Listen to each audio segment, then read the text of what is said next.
الرحمن الرحيم. السلام عليكم ورحمة الله وبركاته. أصحابتي kusoo dhawaada qurux iyo caafimaad maasha Allah. Maanta waxaa idin wada cabitaan yar oo caafimaad leh. Hal daqiiqana aad ku sameysanaysid waqti yar oo kooban.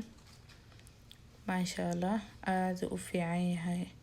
Xaajiga caruurta hooyada dhammaan familka u fiican yahay. Isla aragna wuxuu ka kooban yahay waa avocado iyo moos aan soo jarjaray. Halka igu jira caanaan ku daraya ku shiidaya insha Allah. Intaas ka kooban yahay qofka sokor rabo waa optional oo ku darsan karaa laakiin hadda waxaa kuma daraya insha Allah. Maasha Allah cabitaan cajiib ah meeshan ka soo baxaya insha Allah. Waa soo shiiday waa kana waxa mirid uma baahna waa smoothie insha Allah. Hadda ka hesheen soo tijaabiye fadlan subscribe channelka.